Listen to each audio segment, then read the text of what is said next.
Concurso para soldado nível 3, prova aplicada em 2022, para o concurso da Brigada Militar do Rio Grande do Sul. Iremos ver as questões de matemática que caíram nessa prova, questões de número 31 a 40.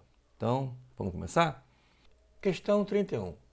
Considere os conjuntos A igual a 1, 2, 3 e 18 e B 1, 2, 3, aí tem reticências, né? Quer dizer que vai até 4, 5, 6, até o 18, tá? Eles pertencem, cada elemento pertence ao conjunto dos números naturais no intervalo de números maiores que 0 e menores que 19, ou seja, vão de 1, né? Incluindo 1, até o 18. Então, é possível afirmar que a interseção por B é dado por... Bem, vamos começar a entender o que a questão pede para a gente, né? Esse símbolozinho aqui, interseção, ele te pergunta o seguinte: quais são os números que são comuns ao mesmo tempo aos conjuntos A e B? Que são esses, conjuntos comuns. A gente fala em interseção, a gente está falando em elementos comuns aos dois conjuntos. Vamos primeiro fazer uma pequena revisão dessa parte de relação entre conjuntos, né? Para poder entender melhor essa questão aqui. Vou pegar aqui, pessoal, começar conjuntos que eu vou chamar um conjunto P e um conjunto Q, tá bom? Você repara que o conjunto P ele tem os elementos 1, 2, 3, 4 e 5. O conjunto Q tem elementos 6, 7, 8 e 9. É muito fácil você ver que ele não possui elementos comuns, tá? Então, a interseção entre eles seria o vazio. Ele não tem, tá? Se você fosse colocar aqui P interseção Q, esse aqui seria vazio, não tem nada, tá bom? Agora vamos pegar agora o outro conjunto também P e Q, só que dessa vez o P ele tem elementos 1, 2, 3, 4, 5 e 6. E o Q tem elementos 5, 6, 7, 8 e 9. Esse meio aqui, essa interseção aqui, né? Ela diz que o 5 e o 6 são comuns, tanto ao P quanto ao Q. Então, até mesmo pelo gráfico, né, pelo diagrama, você fosse fazer aqui a interseção de um com o outro, você vai ver que eles seriam o 5 e o 6, tá? Porque são comuns ao P e ao Q. Vamos pegar agora um outro conjunto maior. Eu tenho aqui P e Q, tá certo? Só que o P, gente, repara, ele pega os elementos que estão aqui, que são só dele, né? Só do P, e também o do Q, porque ele pega todo mundo aqui, tá? Então, como o P pega também elementos de Q, a interseção P-Q, tá? Por quê? Vão ser quem? Vai ser os elementos de Q, tá? Daí você tira a seguinte definição. Se um conjunto é subconjunto de outro, a interseção entre eles corresponde ao próprio subconjunto, é o que a gente vê aqui, tá certo? Esse conjunto aqui, o Q, ele é um subconjunto de P, porque todos os elementos de Q pertencem ao P, então a interseção é o próprio conjunto Q. Você, indo agora para a questão, você vê que o mesmo ocorre em relação aos conjuntos A e B. É como se o A fosse o meu Q e o meu B fosse o meu P, tá? O B é um conjunto maior, ele abrange os elementos de 1 a 18, tá? E o A tem apenas alguns elementos, tá certo? Então, podemos falar que a interseção A por B é dada pelo A, que é o seu subconjunto, tá bom? A questão é bem tranquila, né? Apenas para a gente poder revisar essa matéria. E eu te aconselho você a fazer sempre através desse diagrama aqui, ele é chamado diagrama de Venn. Então você consegue matar muita coisa através desse diagrama, questões de número de elementos, os que são comuns, não comuns, né? Que no caso aqui a interseção a gente vê os que são comuns. Então, numa prova, você tendo uma certa dificuldade nessa matéria, você fazendo através de um diagrama, você faz a questão muito bem tranquila, tá bom? Questão 31, letra A, e te vejo na questão 32. Até lá. Questão 32. Sejam A e B números reais positivos. Então, considere as seguintes afirmações. Na primeira, ele afirma o seguinte: a raiz de A é um número real.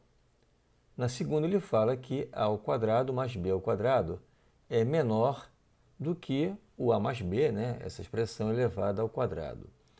Na terceira, ele fala que o logaritmo de A é um número irracional. E ele pergunta o seguinte: as afirmativas sempre verdadeiras são? Esses sempre verdadeiras aqui é que é o ponto que você tem que tomar cuidado. Tá? Sempre verdadeiras. Por quê? Porque vai haver números para os quais essa afirmativa aqui, a segunda e a terceira, seriam falsas, né? Para alguns números são verdadeiras, para alguns são falsos. Então vamos começar essa questão fazendo uma pequena revisão sobre esses conjuntos numéricos, para a gente poder saber quando é real, quando não é real, quando é irracional, a gente poder ver isso com mais detalhe, né? Para quem esqueceu, a gente faz uma pequena revisãozinha aqui. Então vamos botar aqui na tela maior. O nosso primeiro conjunto é o conjunto dos números naturais, é esse nzinho aqui. Esse conjunto ele surgiu bem lá na pré-história, quando o homem teve necessidade de contar, né, em Idade Média, na pré-história, não sei bem se era bem a pré-história, né? Mas porque não se tinha ideia de um número fracionário, não tinha assim, vou comprar meio boi, vou, né, o número fracionário, ou até mesmo um número negativo. A pessoa tem a ideia de ficar devendo algo para alguém. Então, são o nosso conjunto mais básico, né? Começa no 1 e vai até o infinito, tá certo? Depois veio a noção, a necessidade de criar números chamados inteiros. Então, eles correspondem aos números naturais, positivos e negativos, e também o zero. O zero também entrou nessa dança aqui, tá bom? Porque aí sim apareceu a necessidade, eu estou te devendo menos 3 sacos de arroz, por exemplo. Então, esse menos na frente indica que a pessoa estava devendo algo para alguém.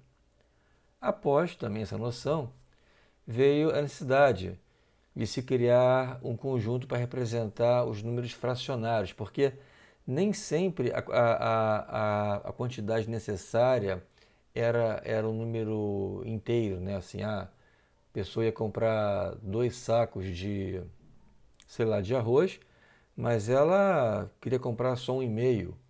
Então não tinha como você representar meio saco, né? 3/4 de um saco. Então houve então essa necessidade, um tempo com o comércio, com as coisas evoluindo, de se criar frações. Então veio o conjunto dos números racionais, que é esse aqui, o quê?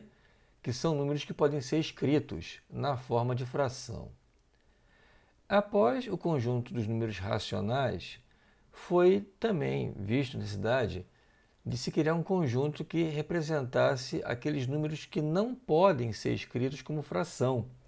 Então aqui é fração, o i ele representa então aqueles que não podem. Então você tem, por exemplo, o π, você tem as raízes que não dão um resultado exato, os logaritmos também que não dão um número exato. Então esses aqui são números que pertencem ao conjunto dos irracionais. Depois temos em seguida o conjunto dos números reais. Os reais é muito fácil você guardar porque ele é a união dos números racionais com os números irracionais. Então, qualquer número real e irracional é um número real, tá certo? E por fim, surgiu para efeito de fazer uma operação matemática a necessidade de criar um conjunto dos números complexos que representam a parte imaginária de um número, tá? O número imaginário, ele é representado por raiz quadrada de -1. Então, quando você tem um número onde tem uma raiz índice par de número negativo, a gente fala que ele tem uma parte imaginária e uma parte real. A parte imaginária a gente representa como se fosse, a gente pode pegar esse número e desmembrar como a raiz de -1, tá? Mas eu não vou entrar agora aqui no mérito dos números complexos. Vamos então, com base nessa pequena revisão aqui, analisar as opções de 1 a 3 e ver quem é sempre verdadeiro e quem não é. Na primeira opção, ele fala para a gente o seguinte: a raiz de A é real. Ele dá aqui, olha, a raiz de A é real. Eu vou trazer aqui dois exemplos para a gente poder verificar isso, se realmente é real, né? Como A e B são números reais positivos, tá? Só que a gente já podia matar, né? Nem precisava colocar isso aqui. Coloquei apenas porque tem gente que confunde, às vezes, números reais com números racionais, tá? Quando você tem, por exemplo, um A igual a 9, você tem que a raiz de 9 é 3. Ele é real, tá? É real, ele também é natural, inteiro, tá? Ele é o número mais puro de todos, está no primeiro conjunto aqui. Se eu tenho uma raiz, por exemplo, de 10, tá? Aí sim, eu não vou ter um número aqui inteiro, mas também não vai ser racional. Ele vai ser um número o quê? Um número irracional. Porque ele é uma raiz não exata. E sendo irracional, ele pertence aqui, ó, ao conjunto dos números reais. Então, eu falar que o raiz de A é real quando o número for real positivo, isso aqui está certo sempre, tá? Então, se verdadeiro, isso aqui está certo sempre. Vamos agora para a segunda. A segunda, ela fala para a gente o seguinte: A ao quadrado mais B ao quadrado é maior do que a soma, né, desse A mais B aqui, essa soma aqui elevada ao quadrado. Vamos primeiro desenvolver essa expressão aqui, A mais B elevado ao quadrado, né? Quadrado de uma soma. Isso aqui, pessoal, é bem tranquilo, né? Isso aqui é um produto notável que me dá a seguinte expressão. Eu tenho o primeiro termo ao quadrado somado com duas vezes o primeiro vezes o segundo, tem aqui 2AB, mais o segundo termo elevado ao quadrado. E eu vou agora ver se é verdade, né? Eu vou pegar esse número aqui, vou colocar, apenas aqui, vou inverter aqui a ordem, né? Eu mudo aqui o sinal também da desigualdade. Então eu vou escrever A ao quadrado mais 2AB mais B2 maior do que A2 mais B2. Nessa parte aqui, olha, até aqui, né? Eu posso cortar esse A2 com esse A2 aqui, esse B2 com esse B2 aqui. Eu aqui vou ter zero. Então, estou dizendo que 2AB é maior que zero. Como os números são reais positivos, né? Eles são maiores do que zero, aqui eu tenho mais 2. Se eu pego mais 2 e multiplico por qualquer número aqui maior que zero, tá? O A maior que zero, eu sempre vou ter um número maior que zero. Então, essa afirmativa aqui, do número 2, ela também é verdadeira sempre, tá? Porque A e B são maior do que zero, tá certo? Então, a primeira e a segunda são verdadeiras. Só que eu já poderia fechar a questão, né? Porque eu não tenho nenhuma que diz que os três são verdadeiros, né? Poderia já matar por aqui, mas vamos em frente para ver a opção 3. Ela fala o seguinte: logaritmo de A é um número irracional, então ele teria que cair sempre nesse conjunto aqui, tá? Irracional. O log de A, quando eu não tenho nada aqui no log, a base dele é a base 10. Então, pode escrever log de A na base 10. Na maior parte dos casos, realmente eu vou ter um número irracional aqui, não vou poder colocar como fração. Mas se eu tiver, por exemplo, um 10, um 100, um 1000, por exemplo, o 10 equivale a 10 expoente 1. Aqui o 10 expoente 2, que é o 100, aqui 10 expoente 3, né? E o meu log nada mais é do que o expoente aqui dessa base, né? Então, por exemplo, se eu tenho aqui um log, se o meu A aqui for igual a 1000, quem vai ser o meu log? Meu log vai ser o expoente, que eu vou ter que levar minha base para encontrar o 1000, vai ser o 3.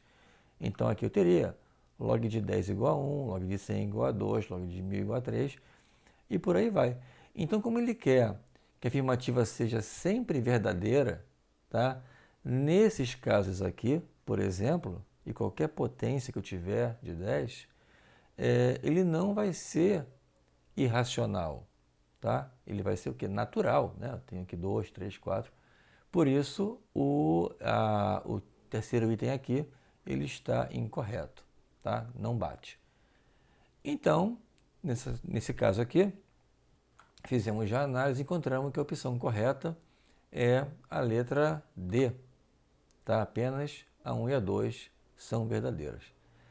Essa questão serviu para dar uma pequena revisão, né, da parte de conjunto. Muita gente realmente não vê isso dia a dia e quando vê, esquece. É normal acontecer alguma confusão.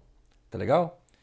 Então, questão 32, letra D, apenas 1 e 2 corretas, e te vejo na questão 33.